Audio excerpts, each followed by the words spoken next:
Acompáñenme a hacer una oración.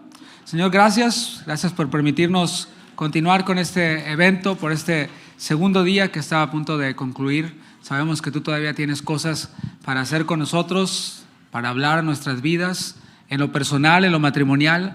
Te damos, Señor, gracias y te pedimos que sigas obrando, que uses también a este vaso de barro para poder proclamar el tesoro de tu evangelio, de tu palabra, que sea tu espíritu guiando cada palabra. En el nombre de Jesús. Amén. Amén. Dejando a padre y a madre es el tema que me corresponde a mí. Ayer que estaba hablando el pastor Chava, le dije, no. Empezó casi a tocar mi tema y le dije, no, eso me toca a mí. Así que hoy me va a tocar a mí eso. Génesis capítulo 2, versículo 24. Génesis 2, versículo 24.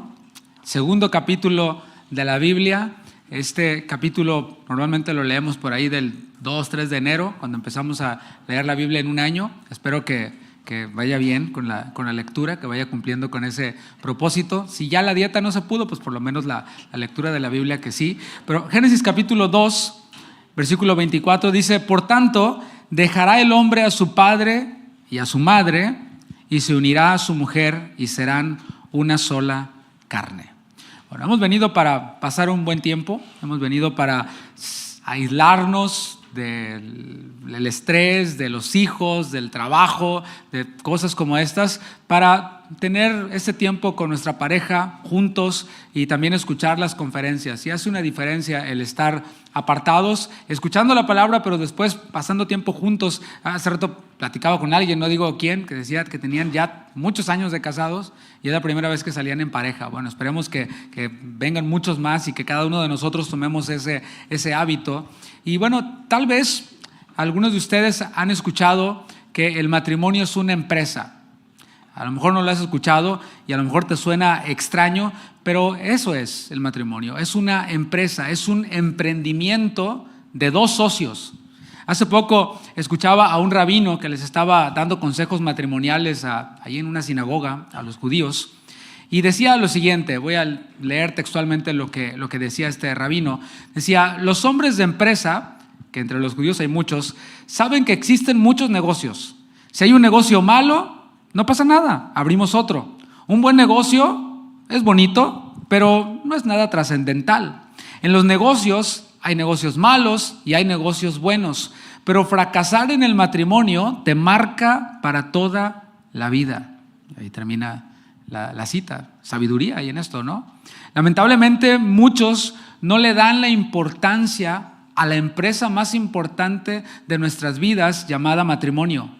Y eso es una ironía en muchas ocasiones, porque hay personas que son exitosas en los negocios y abren uno y la pegan y abren otro y la pegan y se vuelven millonarios. Sin embargo, fracasan una y otra vez en esta empresa llamada matrimonio.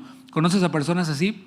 Exitosas en los negocios, pero fracasadas en la empresa del matrimonio.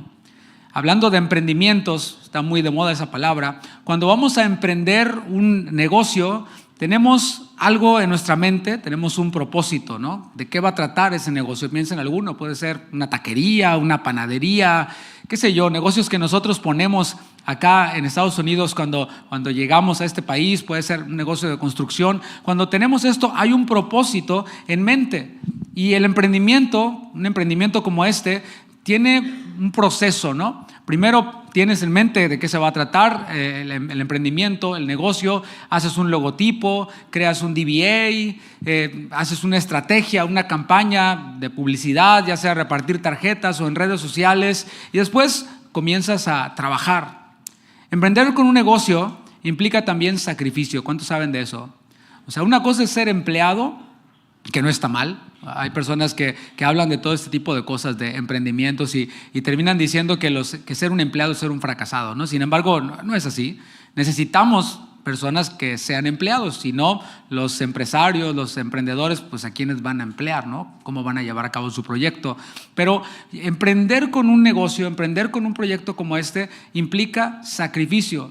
Un trabajo, decía, te da estabilidad, te da seguridad, de un cheque que va a estar ahí constante, ya sea cada 15 días o cada mes. Sin embargo, cuando emprendes un negocio tienes que dejar ese trabajo seguro que antes tenía y tienes que pues sacrificar muchas cosas. Los que empiezan con un negocio ahora dicen, creo que ganaba más antes que era empleado, ahora que soy dueño de mi propio negocio, que soy mi propio jefe, ¿no? El sueño no es como yo lo esperaba.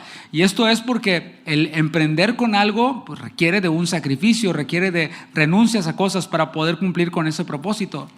En la Biblia vemos ejemplos de personas que tuvieron que renunciar a muchas cosas para lograr el propósito de Dios.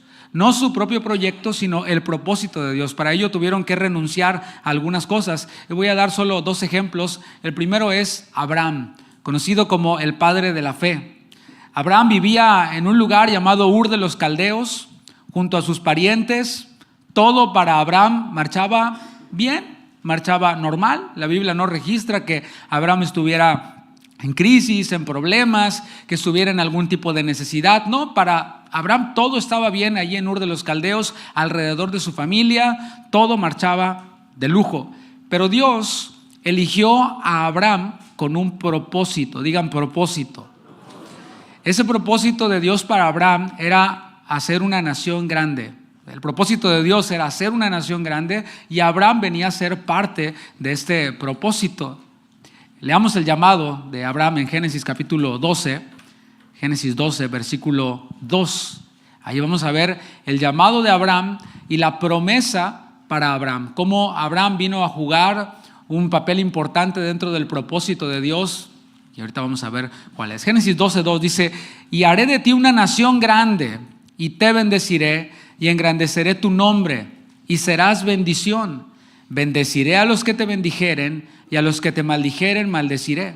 Y serán benditas en ti todas las familias de la tierra. Así que Abraham estaba ante una empresa, la empresa de Dios, que es hacer un pueblo, una empresa tremenda, ¿no?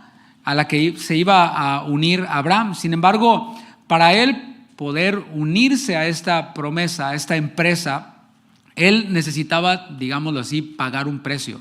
Necesitaba sacrificar algo.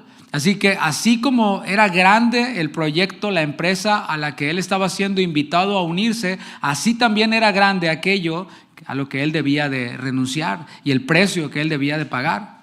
Génesis 12, versículo 1. Dice, pero Jehová había dicho a Abraham, vete de tu tierra y de tu parentela y de la casa de tu padre a la tierra que te mostraré. Leímos primero el versículo 2 para que viéramos la promesa, el tamaño de la empresa, pero en el versículo 1 quiero que veamos ahí el precio que Abraham debía pagar. Vete de tu tierra y de tu parentela y de la casa de tu padre a la tierra que te mostraré. Y vemos aquí una orden que Dios le está dando a Abraham. Abraham, para unirse a esta empresa, necesitaba salir de su tierra. No era opcional. Hoy tenemos la opción en algunos trabajos de trabajar desde casa, ¿no? Y te llevas la computadora y estás trabajando en tu casa, de pronto tienes una videollamada y estás en ropa interior abajo y con el saco y la corbata arriba. Ay, ya me quemé a mí mismo, ¿verdad? Perdón. Pero en ese tiempo no, esa no era una opción para Abraham. Abraham debía salir. No había espacio tampoco para negociar. Abraham no le iba a decir al Señor, no le dijo al Señor, Señor, ¿por qué no lo puedes hacer todo desde aquí, desde la comodidad de mi hogar? Úsame, está bien, quiero ser parte de ese plan, pero yo de aquí no me muevo porque voy a extrañar a mi mami, voy a extrañar a mi tío, voy a extrañar a mi primo, voy a extrañar los elotes que venden aquí en Ur de los Caldeos, qué sé yo, ¿no? Él debía salir de su tierra, debía dejar su parentela, debía dejar la casa de su padre. Debía renunciar, en otras palabras, a todo aquello que le representaba a Abraham cierta estabilidad, cierta comodidad. ¿Qué fue lo que hizo Abraham? Está la promesa, está el precio a pagar. ¿Qué hizo Abraham? En Gálatas capítulo 3 nos dice el apóstol Pablo, o les dice a los Gálatas y a nosotros también, nos dice qué fue lo que hizo Abraham. Te lo leo, Gálatas 3:6, dice, así Abraham creyó a Dios y le fue contado por justicia. O sea, Abraham creyó que Dios estaba hablando en serio. Y ese es el asunto, que a veces escuchamos las promesas de Dios, vemos lo que Dios demanda de nosotros para ser parte de esas promesas y nos quedamos ahí en donde mismo. ¿Por qué? Quizás es porque no tomamos en cuenta a Dios, Porque decimos, no, es que si yo me muevo hacia lo que Dios me está llamando a hacer, me va a pasar esto, me va a faltar aquello y esto. Y empezamos a pensar que a Dios se le van a salir las cosas de control. Bueno, eso es no creerle a Dios. Eso es no tomar a Dios en serio. Pero Abraham no. Abraham le creyó a Dios y le fue contado con justicia. Creer a Dios implica obediencia, porque yo pudiera preguntar aquí, ¿cuántos le creen a Dios? ¿Verdad? Y pues todos dirían un amén al unísono, así fuerte que las lámparas se moverían. Pero no se trata solamente de decir yo le creo a Dios. Creerle a Dios implica obedecer. En este caso para Abraham era salir de su tierra, emprender un viaje, dejar su parentela, dejar la casa de su padre. Y algo que es todavía más impresionante es que él salió sin saber a dónde ir. Él solo sabía el fin de la película, lo que Dios iba a hacer, la promesa que Dios hizo, la empresa de Dios, que era un pueblo multicultural, multiétnico, y una tierra en donde iba Dios a establecer a ese pueblo. Y él, sin embargo, no sabía cuál era el siguiente paso. No tenía asegurado el primer paso, el segundo paso, el tercer paso. Él simplemente le creyó a Dios. Así que tenemos ahí el ejemplo de Abraham. Veamos el segundo ejemplo, y es el ejemplo del Señor Jesucristo. ¿Qué mayor ejemplo que este? Él es el Mesías, Él es el Salvador. Él siempre ha sido. ¿Por qué? Porque Él es Dios. Lo vemos desde la creación. Juan capítulo 8, versículo 58. El mismo Señor Jesús, hablando de sí mismo, dice: de cierto os digo, antes que Abraham fuese, yo soy. Sin embargo, desde antes de la fundación del mundo, según 1 de Pedro 1:20, Dios ya tenía un plan. Estoy diciendo, Jesús siempre ha sido. Él no tuvo un comienzo de existencia porque Él es Dios. Pero desde antes de la fundación del mundo, algo que nosotros no podemos explicar, porque Dios no habita en el tiempo ni en el espacio, nosotros sí, pero desde antes de la fundación del mundo, antes de la creación, Dios ya tenía un plan. Y su Hijo unigénito, el Señor Jesucristo, era parte de este plan glorioso. ¿Cuál es este plan glorioso de Dios? ¿Cuál es este propósito, esta empresa de Dios? Es salvar a los hombres. Ese es el propósito de Dios. ¿Por qué? Porque el hombre es incapaz de salvarse a sí mismo. Y la paga del pecado, con el cual todo hombre nacemos, es muerte. Y Dios no quiere la muerte eterna del hombre. Él, como decía el pastor Toño hace un momento, Él ha venido a dar vida. Él quiere dar vida, vida en abundancia, vida eterna. Segunda de Pedro, capítulo 3, versículo 9. Allí podemos ver lo que el Señor quiere y lo que el Señor no quiere. Segunda de Pedro 3, 9 dice: el Señor no retarda su promesa, según algunos la tienen por tardanza. Esta promesa es la promesa de su segunda venida, la que Él anunció cuando ascendió a los cielos, y los ángeles dijeron: este mismo Jesús que ven subir a los cielos va a volver. Y a esta promesa se refiere Pablo y dice: según algunos la tienen por tardanza, sino que es paciente para con nosotros. Y ahí está lo que Dios no quiere: no queriendo que ninguno perezca, sino que todos procedan al arrepentimiento.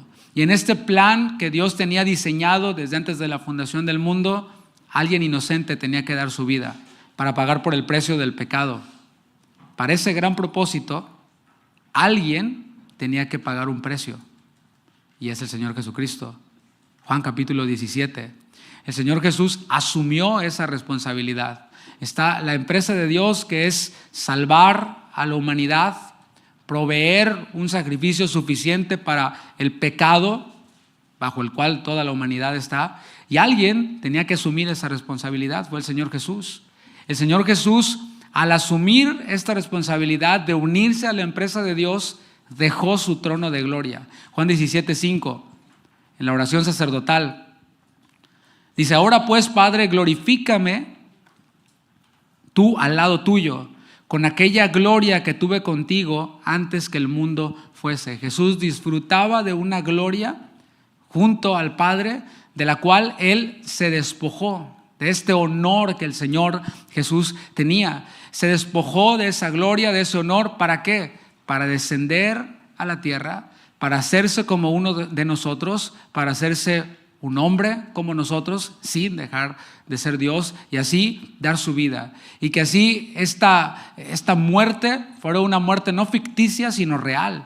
el cuerpo físico del Señor Jesús siendo aplastado por nosotros, siendo latigado por nuestro pecado, siendo crucificado por nosotros. Filipenses 2, versículo 5, allí podemos ver cómo Pablo les enseña a los filipenses esta gran verdad de que Dios tiene un plan, o tenía un plan que ya fue efectuado en Cristo, y que el Señor Jesús estuvo dispuesto a dejar su gloria con el Padre para llevar a cabo el plan del Señor.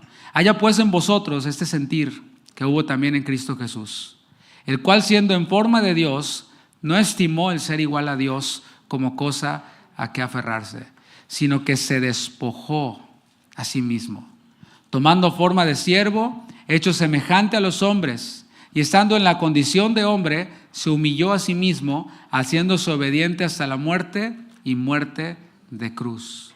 Ahí está clarísimo en Filipenses 2:5 lo que hizo el Señor Jesús. Esto lo hizo con un propósito, para que el propósito de Dios se cumpliera, para que la empresa de Dios se llevara a cabo, que es salvar a todo aquel que cree.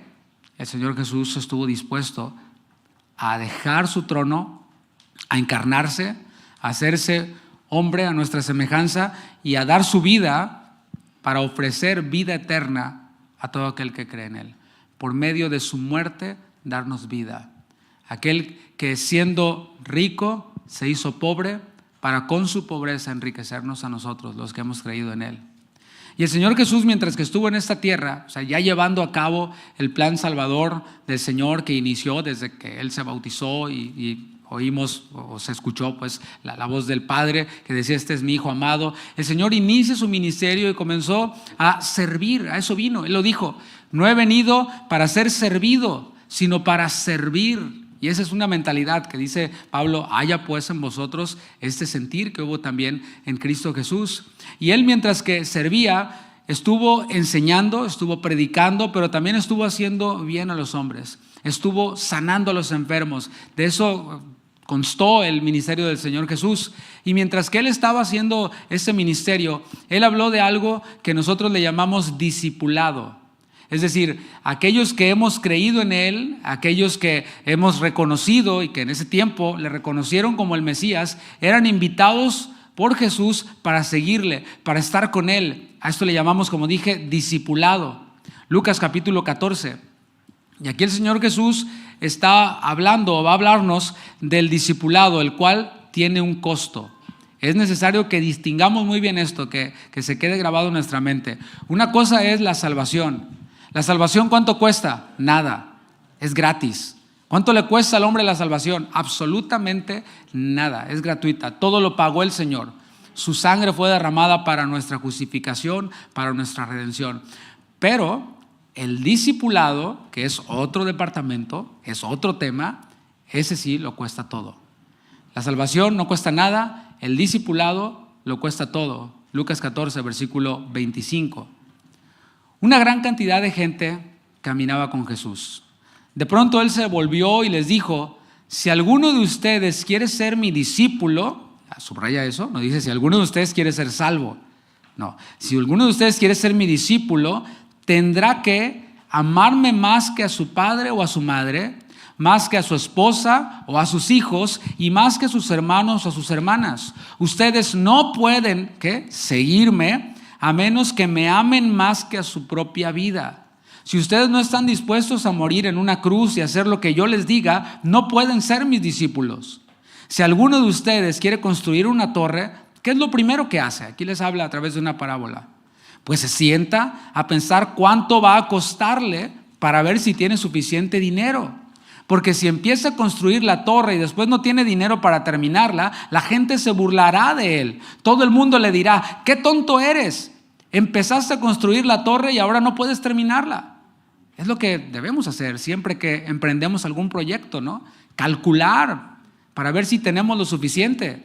Hace poco me estaba mandando fotos un amigo desde Europa. Maravilloso. Me dice: anímate para que vengas con tus hijos y vienes conmigo. Le digo: no, animado estoy yo. Mi cuenta es la que no está bien desanimada, la verdad.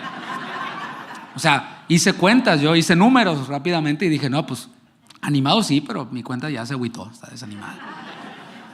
Entonces es de lo que está hablando el Señor Jesús, de calcular el costo. ¿Para qué? para seguirle. El costo para ser salvos está a una oración de distancia. Cerca de ti está la palabra en tu boca y en tu corazón. Pero el precio para seguir a Jesús, el precio del discipulado lo cuesta todo. Versículo 31, ahora pone otra parábola y dice: ¿qué hace un rey que solo tiene 10,000 soldados para defenderse de otro rey que lo va a atacar con 20,000? Primero tendrá que ver si puede ganar la batalla con solo 10,000 soldados.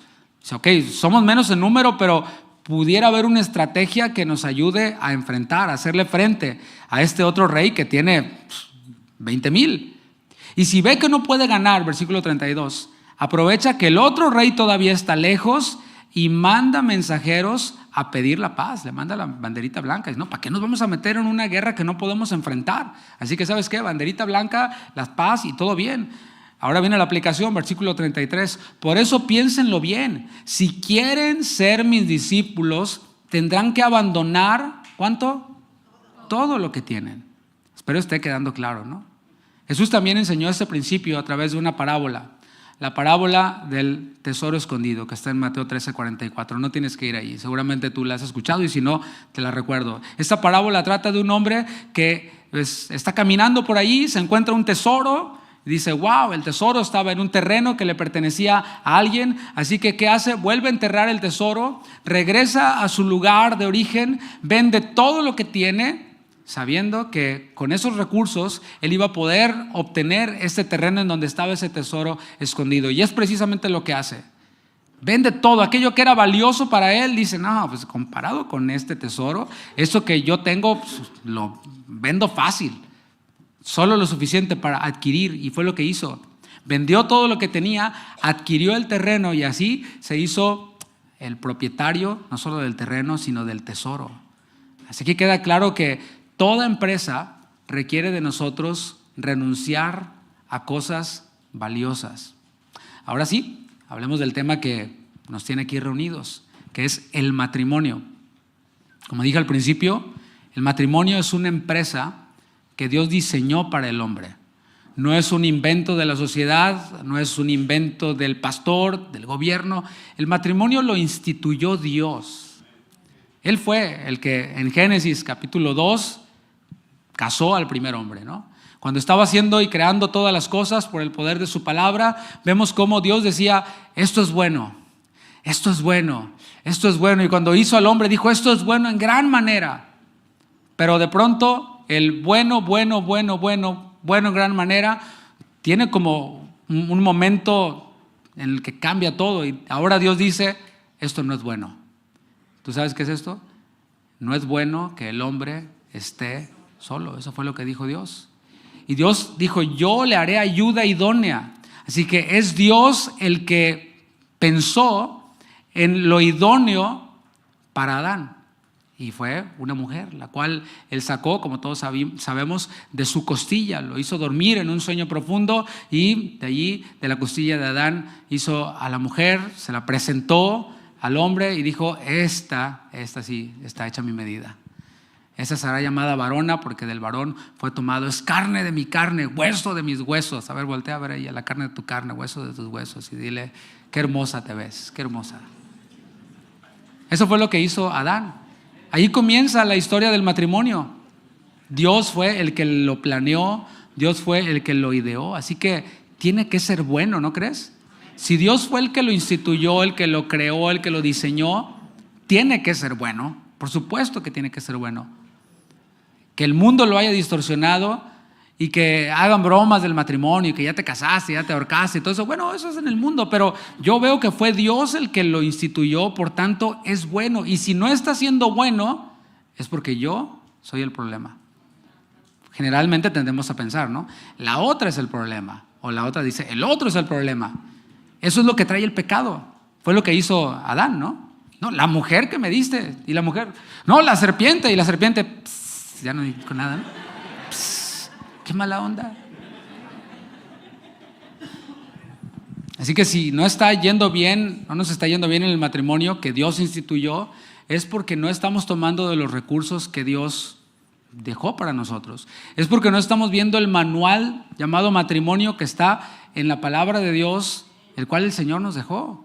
Y lo digo, hace rato decía el pastor Toño, ¿no? De la consejería y todo. Sí, claro, o sea, estamos, los que somos pastores, estamos a disposición del rebaño que nos tocó cuidar para darles consejería, ayudarles. Pero ¿saben qué? Cuando yo doy consejería matrimonial, junto con mi esposa, me doy cuenta que se está ignorando esto. Yo digo, brother, eso siempre ha estado allí. Y es de lo más básico, como el principio que vamos a ver el día de hoy, que me tocó hablar hoy. O sea, no tienes que saber ni hebreo, ni ugarítico, ni acádico, ni ninguna lengua muerta, ni griego, nada, para entender lo que está muy claro.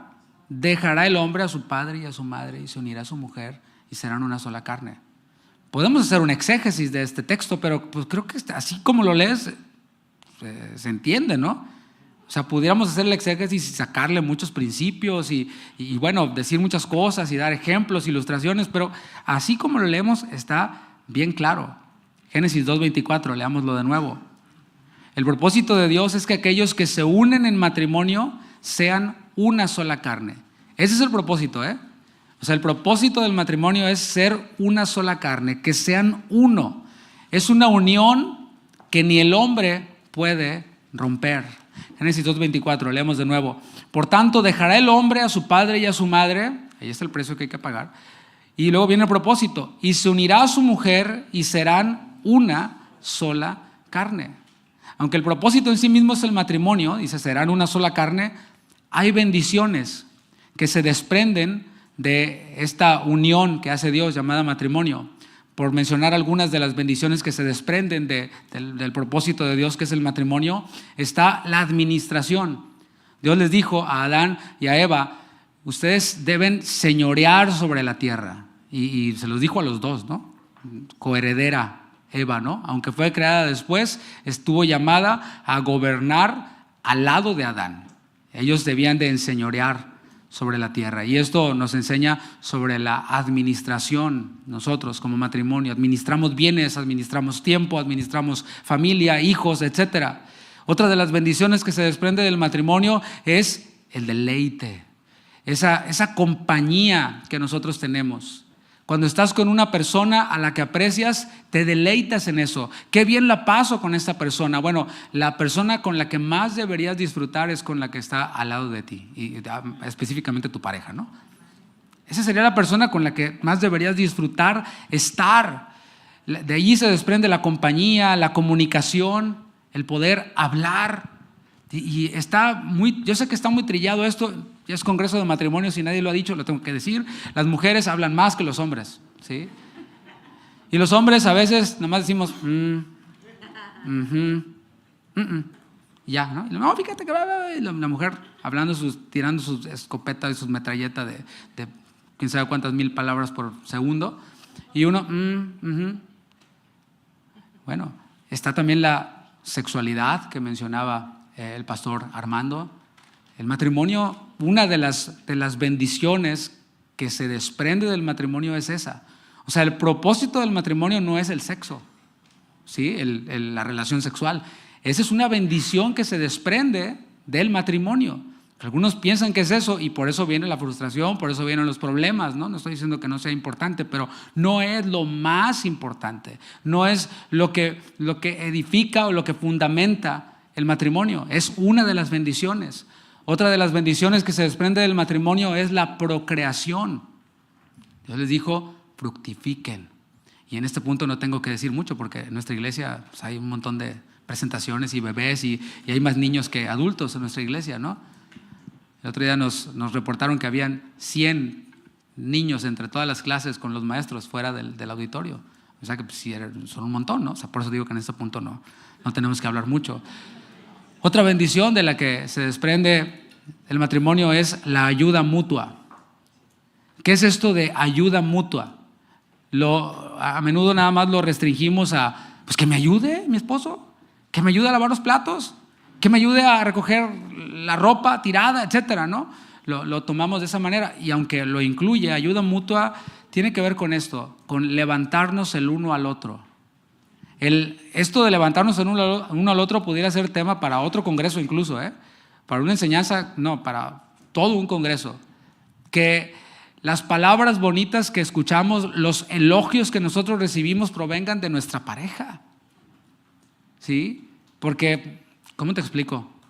Han habido incluso pastores que son respetados y admirados por muchos que quizás por la falta de escuchar el elogio de su esposa, que le diga: qué bien predicas, mi amor, eres lo máximo, soy tu fan, ¿sí? Lo vienen a escuchar de otras, de hermanas. Bueno, quién sabe si sean hermanas, ¿no? Es que me acordé de la prédica de las zorras que echan a perder la viña. A eso me refería. Y es así. Pero ¿por qué? ¿Por qué ocurre esto? Porque hemos perdido el enfoque de esta ayuda mutua, ¿no? El levantarnos el uno al otro, el poder hablarnos palabras que nos alienten. Hay que hablar, por supuesto, las cosas que necesitan improvement, para los que hablan inglés, ¿no? Mejoría o crecimiento, desarrollo. Pero también hay que equilibrarlo con el dar una palabra de aliento, de ánimo. Oye, qué bien lo haces. Oye, qué bien te salió. Oye, cómo has mejorado en esto. Cómo has crecido en esto. Eso equilibra la balanza.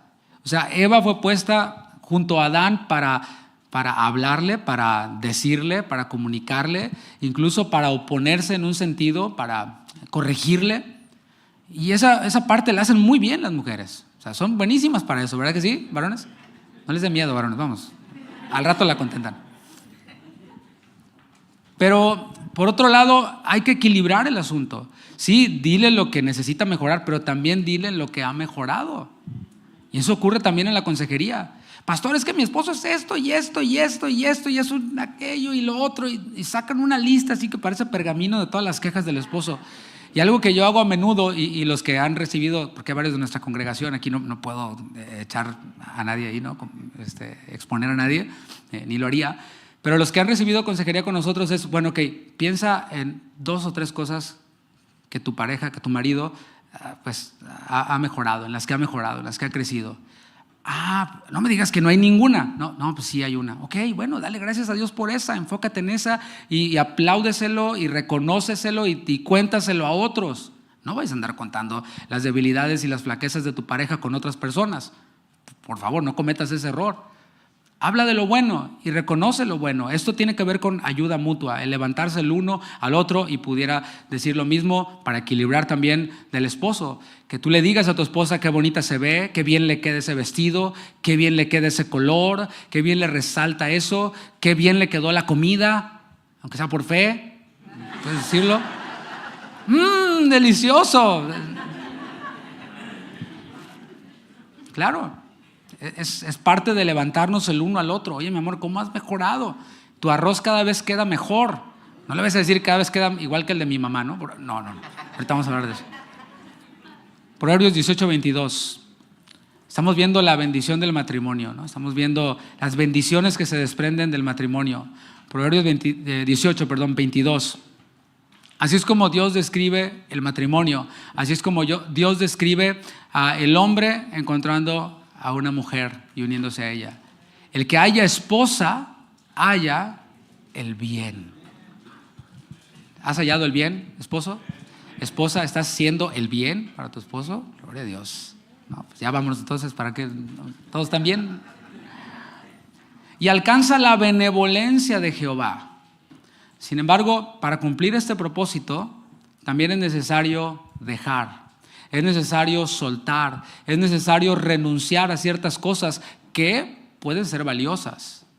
Volvamos al texto base, Génesis 2:24, para que veamos cómo desde el principio Dios estableció una regla que no cambió con el tiempo.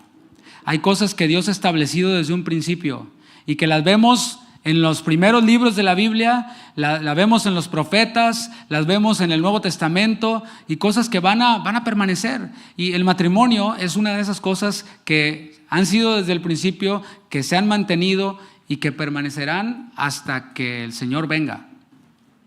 Por tanto, Génesis 2:24, y a propósito lo he leído muchas veces para que se lo memorice.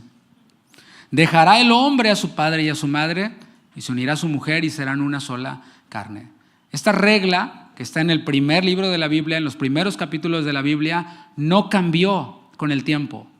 O sea, han habido cosas que eran sombra de lo que había de venir, tuvieron un objetivo ilustrativo, tuvieron un objetivo que era para enseñanza y que de alguna manera cumplieron su propósito, ¿no? Como el pacto, por ejemplo.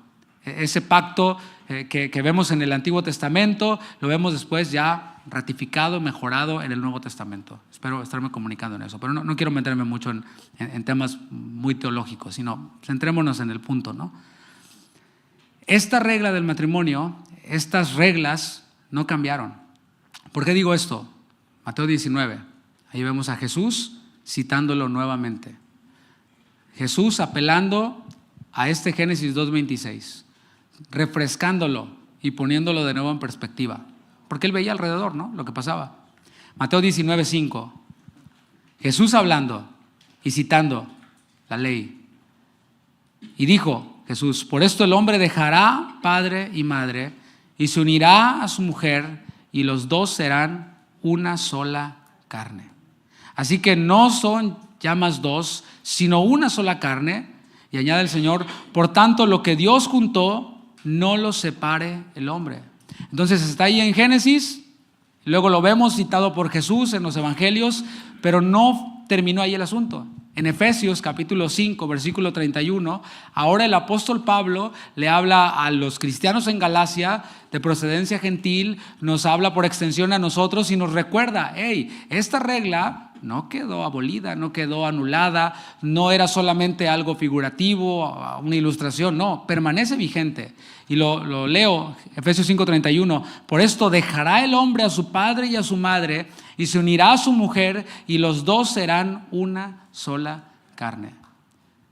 Recuerdo a nuestro pastor, el pastor Chuy, que decía: cuando Dios habla una vez hay que oírlo, cuando habla dos veces, pero cuando habla tres veces, y aquí lo estamos viendo, ¿no? Génesis, en Mateo, en Efesios. Ahora pregunto, ¿por qué muchos matrimonios están fracasando? Yo creo en el poder de Dios, mis hermanos, de veras, y cada vez creo más en el poder de Dios. Yo creo que el Señor puede hacer un milagro, yo creo que el Señor, los he visto, no solamente lo creo en la teoría, los he visto recientemente, los acabo de ver, ¿no? Pero hay cosas, mis hermanos, que pueden ser, el poder de Dios pueden ser resueltas inmediatamente, pero hay cosas a las que Dios nos lleva y nos muestra, nos recuerda su palabra y después nos manda a llevarlas a cabo. Nos dice: el éxito en esto depende de tu aplicación y de tu obediencia a lo que yo ya te di. La bendición siempre ha estado allí. La pregunta es, de nuevo, ¿por qué muchos matrimonios están fracasando? Y hablo matrimonios cristianos, porque en serio pudiéramos hablar, no, el mundo está bien mal y que aprobaron quién sabe cuál ley. Ya ves que hay cristianos que les gusta rasgar sus vestiduras por las cosas que pasan en el mundo, como buenos fariseos. No, ya viste la ley que aprobaron no sé dónde. Pues es el mundo. El mundo se está descomponiendo cada vez más y corrompiendo cada vez más, irán de mal en peor. El Señor Jesús lo anunció y dijo que en los últimos días el amor de muchos se enfriarán, se multiplicaría la maldad, etcétera. Eso es en el mundo, pero estoy hablando de matrimonios dentro de la iglesia, matrimonios cristianos, es más, hasta matrimonios pastorales, matrimonios que sirven en el ministerio, están fracasando. Aunque den una apariencia de que todo está bien y aleluyita en la iglesia, están fracasando. ¿Por qué? Porque muchas parejas no están unidas. O sea, viven juntos, pero no están unidas. Simple y sencillamente porque no están siguiendo la regla que Dios mismo estableció desde un principio. Así de simple. Así de simple. Si yo compro un auto de gasolina y le echo diésel, ¿qué va a pasar? Y luego me quejo y lo pateo y digo: este auto no sirve. O sea, no le eches diésel, lo vas a arruinar. ¿Cuál es esa regla que hemos leído, que Dios mismo estableció? No están dejando a padre y a madre. Dios dice: deja a padre y a madre, y algunos están fracasando porque no están dejando a padre y a madre. Y voy a comenzar por la aplicación más natural al texto. Todos yo sé que provenimos de diferentes contextos, eso me alegra mucho, que habemos de diferentes edades, de diferentes países, de diferentes clases sociales, etc. Algunos vienen de familias desintegradas y eso es muy común.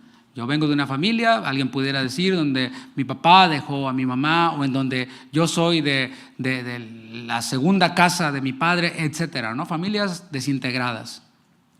Otros provenimos de familias, llamémosles tradicionales, en donde está el papá, la mamá, toda la vida, los hermanitos, tradicional.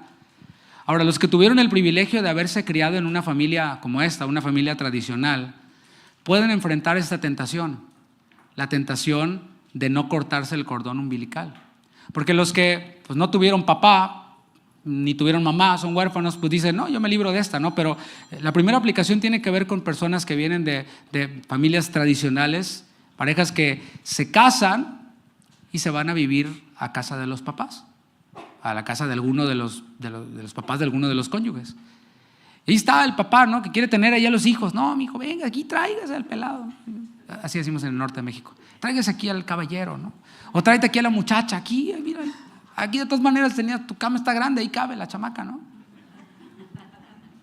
Ahora, pueden haber sus honrosas excepciones. O sea, eso que estoy diciendo no está bien, pero pueden haber sus honrosas excepciones. Por ejemplo, se casaron y la casa está en construcción y le falta poco, bueno, pues usas como de emergencia, ¿no? La casa de los papás, temporal. O puede ser que están ahorrando unos meses para dar el enganche de una casa, sería buenísimo, ¿no? Lo que vas a gastar de mortgage o de renta, lo juntas por varios meses, por 10 meses, por ejemplo, y tienes ya para dar un buen enganche. Bueno, todas esas son excepciones, no es la regla, es la excepción. Y siempre es temporal. Ahora, pudiera parecer que hay ventajas para vivir en la casa de los padres. Pudiera parecer que hay ventajas, ¿no? Bueno, pues, por ejemplo, no tener que cocinar. Ya nada más te sube al cuarto el aroma de los frijoles y del arroz. Pues vamos, ¿no? Ya nada más vénganse a comer y ya. Pudiera parecer eso una ventaja, que te laven la ropa, que te planchen la ropa, etcétera. Sin embargo, va contra el diseño de Dios. Vimos que en el Génesis, en los evangelios y en las epístolas, es una regla que continúa vigente. Y los mandamientos del Señor son para nuestro provecho. Aquí no hay espacio para objeciones, mis hermanos. Y yo sé que alguno pudiera decir, ay, qué inflexible es el pastor. Ay, es que ahí en casa de oración son muy estrictos. No, o sea, nada más estamos leyendo lo que dice la palabra. Y repito, si está en Génesis, en Mateo y en Efesios, literalmente copy and paste, ¿sí? Es porque es relevante, ¿no? Es porque es valioso y además, sobre todo, como le decimos a nuestros hijos, es para nuestra bendición. Los mandamientos, las órdenes que les damos a nuestros hijos son para nuestra bendición. Y esos son principios que no debemos olvidar. Yo tengo una dinámica con mis hijos, mi esposa y yo, y es esta. Si ellos dicen, papá, mira, saqué una muy buena calificación, un muy buen promedio, etcétera. Qué bueno, hijo, bien por ti.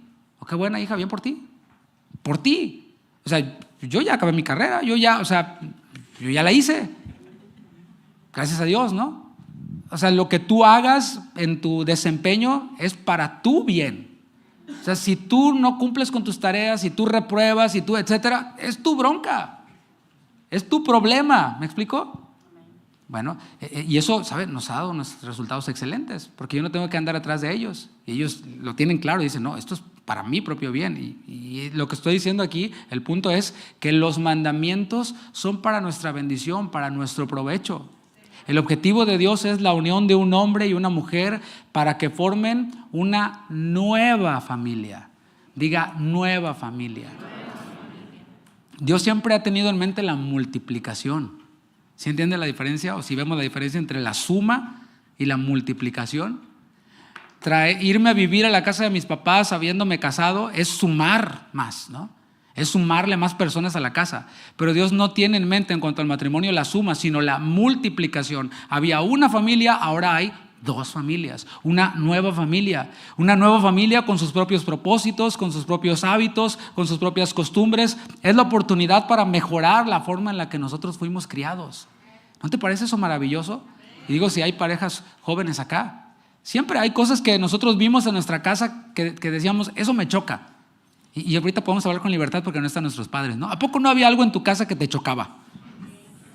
Algo, les comparto algo, ¿no? Para ponernos así en confianza.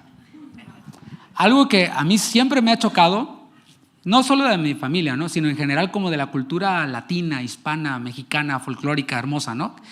Pero esto siempre me ha chocado. Y es el juntar y amontonar un montón de cosas en el garage, ¿no? Y ahí tienes el dibujito que me dio, ahí lo tienes amontonado, y esto era de tu abuelita, pero ya está todo roto y no sirve, pero no importa, y lo guardas y llenas el garage de cosas, y el garage nunca se utiliza para guardar el auto. Abres el garage y se vienen un montón de cosas así, ¿no? Parece el terremoto del 86, ¿no? Se viene todo así. Y eso es algo que siempre me ha chocado. Y cuando mi esposa y yo éramos novios, planeábamos de cómo iba a ser nuestro hogar, de cómo íbamos a ser nosotros cuando nos casáramos, qué no íbamos a hacer que hacían nuestros padres. Y lo planeábamos y nos ilusionábamos de eso. Y muchas cosas las hemos cumplido. Gracias a Dios, nuestro garage se utiliza para meter los 2 autos. Y algo que me da mucha risa es que cuando van a visitarnos nos dicen, yo pensé que no estaban. ¿Por qué? Porque no vi los autos afuera. En el driveway, ¿no? No, los autos van adentro en el garage. No, los autos van afuera en el driveway. El garage es para meter chivas y mugrero. Y ahí digo, yes, logramos el objetivo, ¿no? Cada familia nueva forma sus nuevos hábitos y espero eso te entusiasme, ¿no? Mantenerte en la casa de los papás es estar, a lo mejor hasta en el garage te metieron a ti. Bueno, para que haya una nueva familia con nuevos hábitos, con nuevas costumbres, es necesario dejar a papi y a mami. Algunos ya no viven en casa de sus padres. A lo mejor dices, no, yo me libré de eso, pastor. Desde el primer día tengo mi propia casa, qué bueno. Pero la idea aquí es que nadie salga librado, ¿eh? Así que agárrense. Ya no vives en casa de tus padres, pero les platicas todo a tus padres, o a uno de los dos. Eso no es buena idea. No es buena idea contarle a tu mamá, hermana, las debilidades de tu cónyuge o a tu papá. No. Eso va a provocar que vean a tu cónyuge como el villano de la película. Mejor platícale sus virtudes y que lo amen por lo que tú les has platicado y por lo que es, ¿no? Y si tú dices, pastor, es que yo tengo muchas quejas de mi esposo. Ok, mira, te voy a dar 3 personas a las que puedes decírselas, tus quejas. No a tu padre, ni a tu madre, ni a tu suegra, ni a tu suegro, sino al Señor primeramente. ¿Qué te parece? Preséntale tus quejas al Señor. La palabra de Dios dice que nuestras peticiones sean presentadas a Él, ¿no? Que llevemos toda nuestra ansiedad sobre Él, todas nuestras cargas sobre Él. Y no es el esposo la carga, sino algunas conductas del esposo o de la esposa. Preséntale tus quejas a tu mismo cónyuge. Porque ya se las contaste a tu mamá, a tu papá, a la hermana, al otro hermano, las publicaste en Facebook a través de indirectas, y el último en enterarse es tu esposo. Y tu esposo pensaba, pues todo está re bien entre nosotros, está maravilloso. No, platícaselas a él mismo. Y número 3, platícaselas a un consejero espiritual. Pero, escucha esto, delante de tu cónyuge. Preséntaselas al pastor. O sea, si eres parte de una iglesia, vas a pedir consejería matrimonial, tienes quejas de tu pareja, ya se las presentaste al Señor, ya se las presentaste, ya di el botonazo, ya se las presentaste al Señor, ya se las presentaste a tu mismo cónyuge, ahora preséntaselas a un consejero espiritual para que te ayude. Ahora me voy a dirigir a los que no tienen a sus padres. Quizás tus padres ya fallecieron, quizás están en otro país y dices, no, me libro porque mis papás se quedaron allá en México o en Ucrania, de donde seas, ¿no? Hay también aplicaciones para ustedes. Y es que hay cosas que están estorbando para alcanzar el propósito de Dios, que es estar unidos, ser una sola carne. El primer punto está muy conectado con la idea de dejar a padre y a madre. Quizás no están viviendo con ellos, quizás ellos ya no viven, pero estamos permitiendo que modelos negativos que vimos en ellos se repitan en nosotros. Y es que a veces las cosas que más nos molestaban de nuestros padres las terminamos haciendo. ¿Te has visto en ese escenario en el cual estás haciendo algo y dices, uy, estoy actuando igual que mi papá o estoy actuando igual que mi mamá? Esto que precisamente yo decía, jamás voy a ser como ellos, lo estoy repitiendo. ¿Sí se han visto en ese escenario? Ay, creo que nada más yo. Pastor Chava, ora por mí. No. Eso ocurre. Y es necesario que nos deshagamos de esos pensamientos que van en contra de la palabra de Dios y que están arraigados en nosotros por causa de nuestros padres. Ya se han hecho fortalezas. ¿Recuerdan el pasaje que dice derribando argumentos y toda altivez? 2 de Corintios 10:5. Esos argumentos, esas fortalezas que habla 2 de Corintios son en la mayoría de los casos pensamientos que se han hecho en nosotros. Una fortaleza no es como que, apareció esto. No, se fue edificando, se fue construyendo y hay hábitos, pensamientos en nosotros que ya son fortalezas, que nosotros absorbimos de nuestros padres, pero que no tenía que ser así. Por supuesto, hay cosas buenas que podemos aprenderles, pero hay cosas que no se alinean con la palabra de Dios y que ya son una fortaleza. La palabra de Dios dice que hay que destruirlas, destruyendo especulaciones y todo razonamiento altivo que se levanta contra el conocimiento de Dios y poniendo todo pensamiento en cautiverio a la obediencia de Cristo. El siguiente punto, para irme más rápido acercando al final, le va a pegar a muchos. Y créanme que es muy difícil que las parejas hagan cambios en esto. Y no porque no se pueda, sino porque no quieren muchos. Y ahí les va. Este punto tiene que ver con la parte económica. Recuerda, el propósito del matrimonio es la unión, que sean una sola carne, ¿sí? Una nueva familia, con nuevos proyectos y con una sola economía. Y este concepto de unir economía, cuentas, dineros, pues viene a ser un obstáculo para muchos, pero les está afectando. Y si no les está afectando, les va a afectar. Y la idea, miren, como les digo a nuestros hermanos, ¿yo qué gano con que ustedes junten las cuentas de banco? La verdad, yo no gano nada. O sea, yo igual como, yo igual, todo bien, o sea, yo soy feliz. Entonces, ¿por qué lo digo? ¿O por qué lo decimos los que enseñamos la palabra de Dios? Para vuestro provecho, para vuestro gozo, decía el apóstol Pablo, para que puedan glorificar a Dios en su matrimonio. O sea, espero quede claro esto, ¿no? Así que bueno, ya dicho esto, que yo no gano nada, que no, o sea, no, ni me va ni me viene personalmente a mí, entonces hay que considerarlo, ¿no? Porque hay veces en donde las parejas, pues cada uno trabaja, ¿no? Y lo que ganan es de cada uno. Eso se da acá en este país. Quizás en otros países o en México a lo mejor no pudiera decirse esto porque que no sea tan frecuente, ¿no? Bueno, eso no es lo que entendemos como una sola carne. El que cada uno trabaje y lo que gane es de cada uno, bueno, eso no es lo que entendemos como una sola carne. ¿Saben qué es eso? Son dos carnes que se comparten los gastos y que tienen sexo legal. O sea, hay que llamarle las cosas como son, ¿no? Al pan, pan y al vino, vino, como decía mi abuela. Digo, ya ahorita las objeciones pudieran bajar o tendrían que bajar porque ya se puso evidencia bíblica y ya se puso esto en un terreno neutral. Una pareja en donde cada uno trabaja y lo que gana es para sí mismo es dos carnes, son dos carnes que se comparten los gastos y que tienen sexo legal. Tenemos que entender que el matrimonio, mis hermanos, es vinculación, es unión, eso es el matrimonio. Y una unión para toda la vida. Así que si no somos capaces de entregarle todo nuestro cheque a nuestro cónyuge, ¿quién garantiza que vamos a entregar todo lo demás? ¿Sí o no? O sea, ¿tiene sentido o no? No, mi cheque es mi cheque, ¿sí? Y ella trabaja. Es más, vamos al restaurante y nos dividimos la cuenta.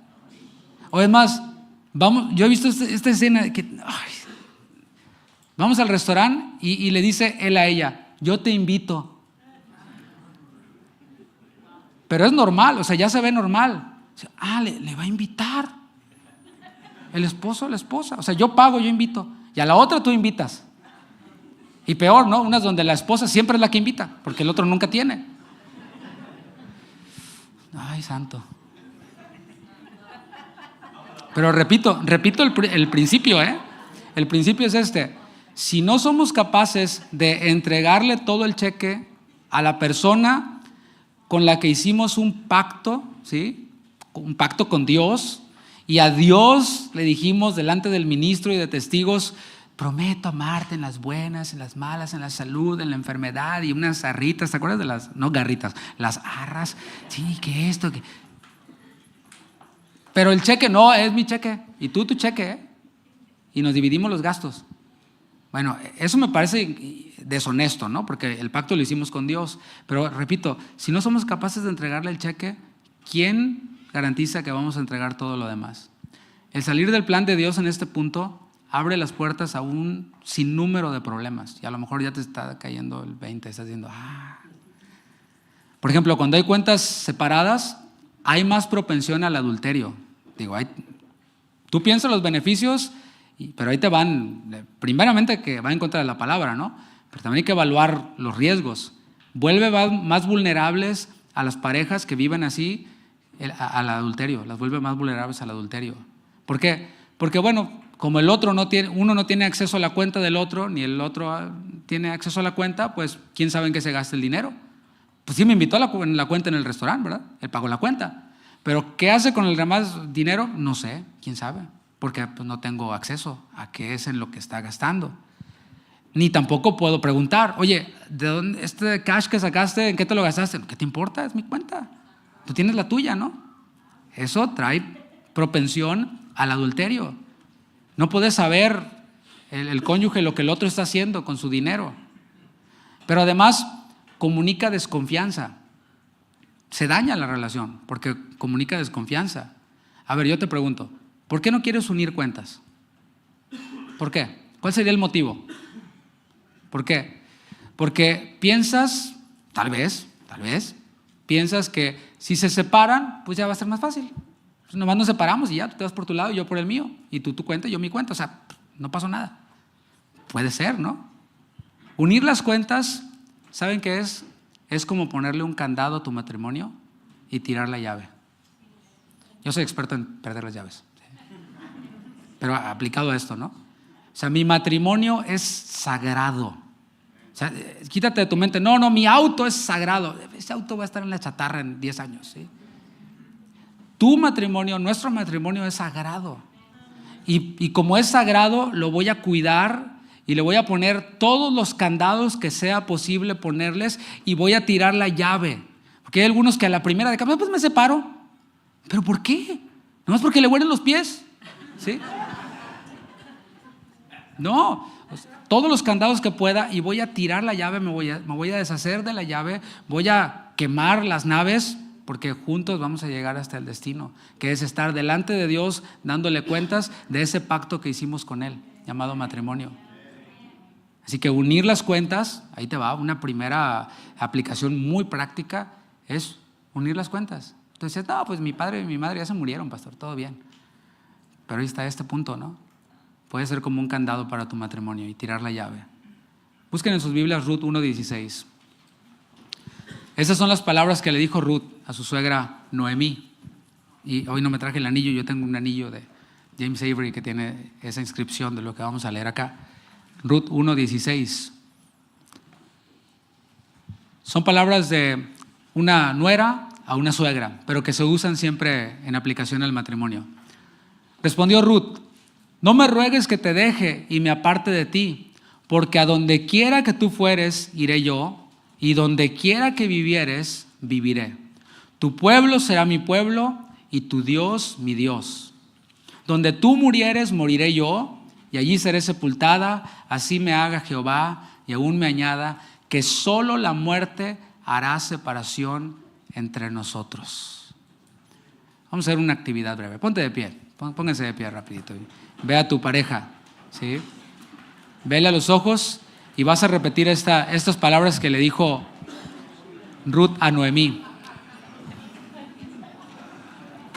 Yo te voy a decir que le digas, tú nada más repite, pero uno le va a decir y el otro también al mismo tiempo lo van a decir.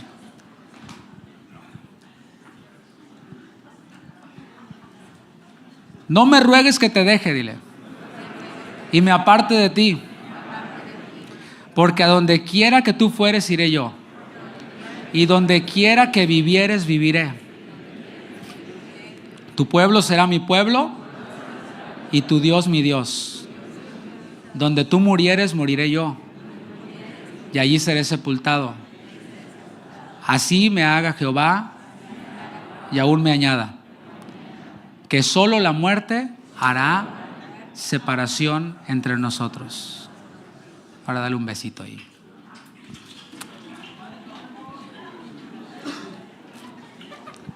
Nomás era beso, la mordida ya viene después.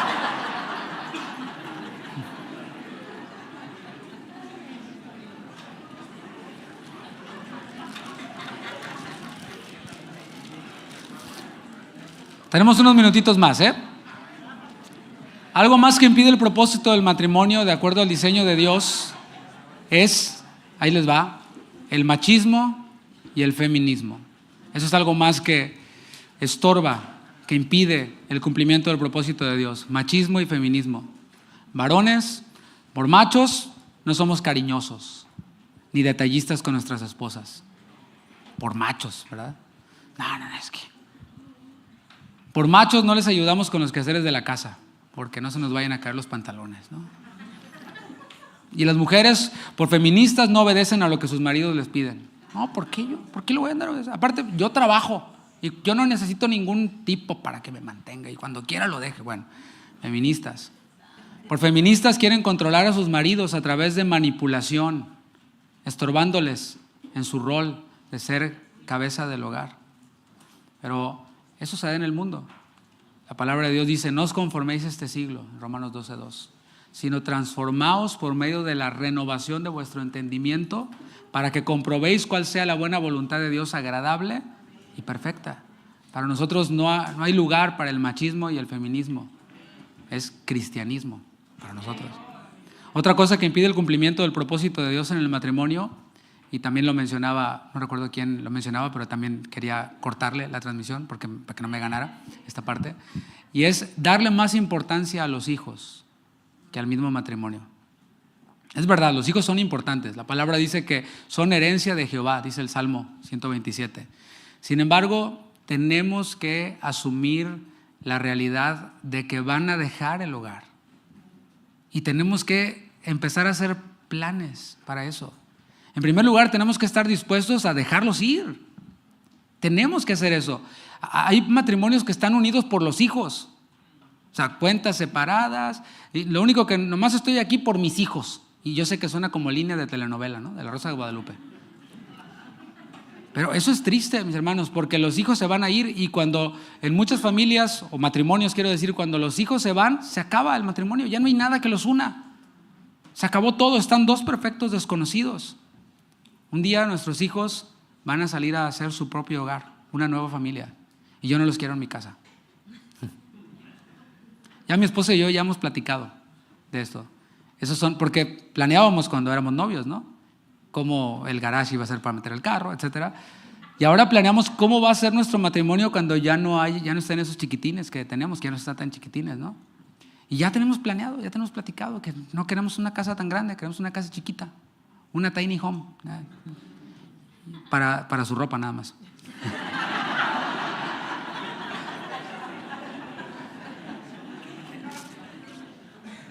Así que no cometamos el error de querer mantenerlos ahí en la casa toda la vida.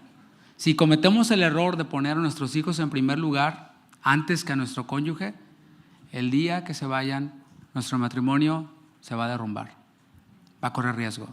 Así que dense tiempo juntos. Ya les estamos dando material para que platiquen ahorita, que estén solitos, ¿sí? Que aparten tiempo para platicar ustedes dos de novios. Puedan platicar de eso. Oye, ¿qué vamos a hacer cuando los niños se vayan? ¿Qué vamos a hacer con la casa? ¿Cómo va a ser nuestra vida? ¿Cómo va a ser nuestra agenda? ¿Nos vamos a quedar en el país? ¿Nos vamos a regresar? Un montón de cosas que podemos planear, ¿no? Y cuando estén juntos ahorita, no hablen de los hijos, por favor. Hablen de ustedes. Y si van a hablar de los hijos, bueno, que sea para eso, ¿no? Para planear qué van a hacer cuando ya no estén en casa. Finalmente, mi último punto, pero no por último es menos importante, es algo muy nocivo que daña terriblemente el cumplimiento del propósito, que es ser una sola carne. Ser una sola carne también es estar unidos en un mismo ser uno solo. Y esto tiene que ver con la sexualidad. Hablaba el pastor Armando de esto. Pablo dijo, el que se une a una ramera, un espíritu es con ella. Y esto lo vincula con ser una sola carne. Cuando nos unimos en matrimonio, en la relación sexual, no solo nos unimos corporalmente, sino también sentimentalmente. La parte del alma se viene a estar involucrada, y también la parte espiritual. La relación sexual es algo espiritual.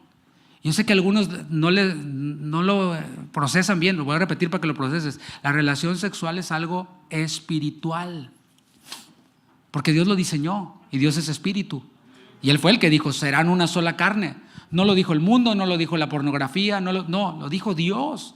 Así que es algo espiritual. Y cuando hablamos de lo espiritual, hablando de lo que decía Pablo, decía, haré mi cuerpo, lo juntaré a una ramera y me haré un espíritu con una ramera. En ninguna manera, decía, porque es algo espiritual. Y cuando hablamos de lo espiritual nos damos cuenta que hay personas que quién sabe cuántos demonios traen allí por tantas parejas que han tenido, multitud de parejas que han tenido sexualmente. Es espiritual, lo dijo el apóstol Pablo. Y a lo mejor no estamos hablando de adulterio de manera física y consumada, pero de lo que yo quiero hablar ahora es de la pornografía, en este último punto, que es porneia, ¿sí? Tiene que ver con fornicación, y fornicación al ver. Y mis hermanos, este es un punto que ha destruido muchos matrimonios. Es la pornografía el punto de entrada para el adulterio. Porque todo esto que ocurre en el cerebro de la persona cuando está viendo esas imágenes que se quedan en su mente, eso produce algo que es lo mismo que producen las drogas en el organismo de las personas. Y si tú estás un poquito identificado o conoces un poquito del tema de las drogas, hay drogas de entrada, como la marihuana. Bueno, está el alcohol, ¿no? La marihuana. Es pues un churrito, no pasa nada. Sí, no pasa nada. Pero eso es la entrada para una droga más fuerte. Y de ahí a otra droga más fuerte. ¿Por qué? Porque ya el churrito ya no te hace nada. Ya no pega. Entonces te vas con algo más fuerte, algo más fuerte, algo más fuerte, hasta que llega un punto en el que ya no lo haces por placer, sino porque tu organismo te lo pide. Eso es una adicción. Y es exactamente lo mismo que ocurre con la pornografía. Y esto por supuesto que es destructivo, así como las drogas destruyen, la pornografía destruye. Es adulterio con la vista y separa a las parejas. Así que el Señor te dice, deja eso. Únete a tu mujer. En vez de estar viendo mujeres en el teléfono, en vez de estar viendo contenido de este tipo en tu teléfono, únete a tu mujer. O mujer, únete a tu varón, porque también se da de los dos lados. Únete para ser una sola carne. Primero los Corintios 6:18.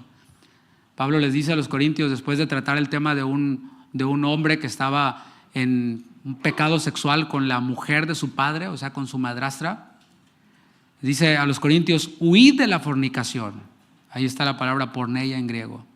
Cualquier otro pecado que el hombre cometa está fuera del cuerpo, mas el que fornica contra su propio cuerpo peca. ¿O ignoráis que vuestro cuerpo es templo del Espíritu Santo, el cual está en vosotros, el cual tenéis de Dios y que no sois vuestros? Así que el punto aquí es llamarnos a revivir la sexualidad en el matrimonio, sin egoísmo. Ustedes entienden lo que quiero decir con eso, ¿no? Ya no tengo tiempo, pero lo entienden. O sea, considerando al otro antes que a ti mismo. Si ya vamos programados de esa manera, vamos por buen camino, vamos camino al éxito. Si ambos piensan así, si ambos piensan en sexualidad sin egoísmo, o sea, si la mujer lo piensa, si el varón lo piensa, va a ser algo deleitoso, así como Dios lo diseñó. Así es como Dios lo tenía en mente. Porque cuando estaban en el Edén no había pecado, no había egoísmo. Era algo deleitoso. Para finalizar, como podemos ver, hay muchas cosas que podemos dejar para alcanzar el propósito de Dios. Todavía faltaron cosas, ¿no? Como el celular, el trabajo, cosas que nos estorban para cumplir con el propósito de Dios. Pero saben, unidos lo lograremos. ¿Cuántos dicen amén? Estamos seguros de que Dios no nos ha dado, como dice su palabra, un espíritu de cobardía, sino de poder, de amor y de dominio propio. Y a eso se refería el pastor Toño cuando decía que no venimos únicamente a pasar un tiempo de vacaciones, etcétera. Venimos a esto, a ser equipados para tomar valor y llevar a cabo este propósito. juntos vamos a tener éxito en esta empresa llamada matrimonio. ¿Cuántos están dispuestos a eso? Les invito a que se pongan en pie y vamos a finalizar orando.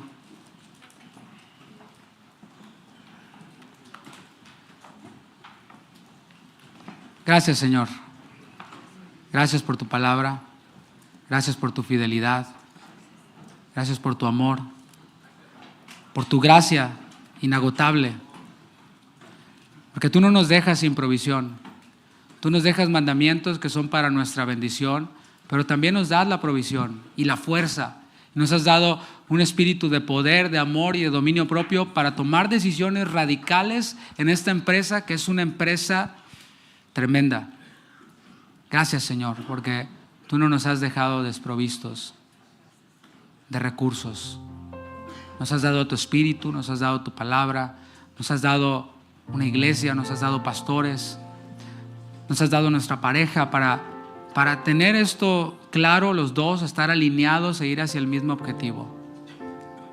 Gracias, Señor, por lo que tú has hecho. Y hoy queremos aprovechar para tomar unos minutos, un par de minutos más, para que ustedes tengan la oportunidad, tengamos todos la oportunidad de entregarle al Señor eso que Él nos ha pedido hoy durante su palabra.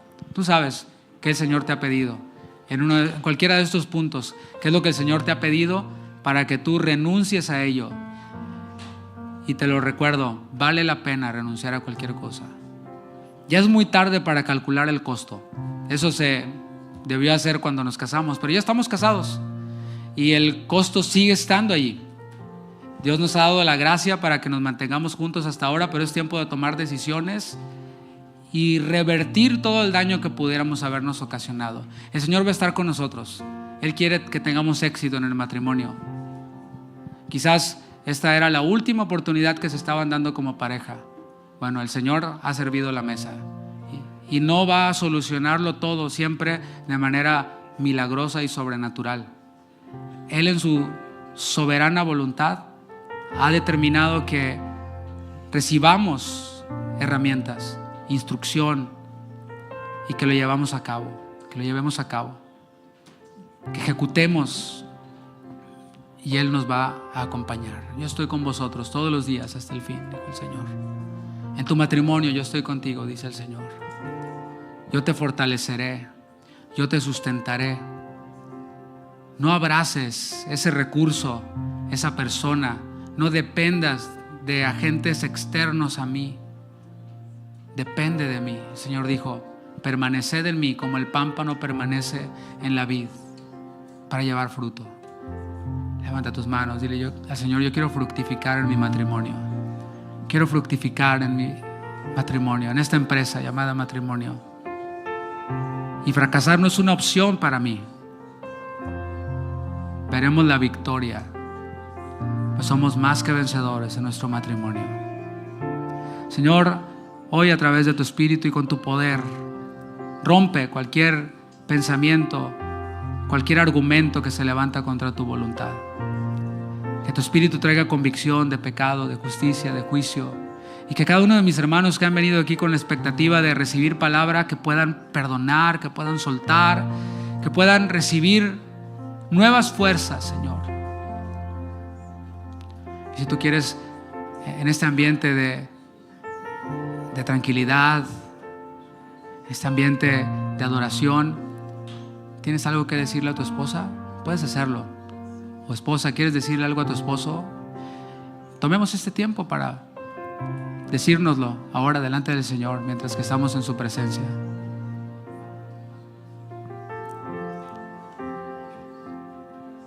Gracias, Señor.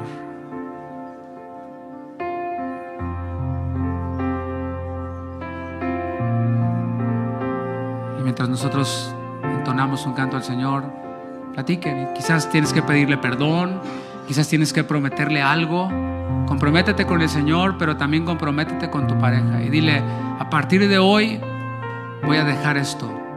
A partir de hoy ya no voy a hacer esto, voy a hacer las cosas distinto.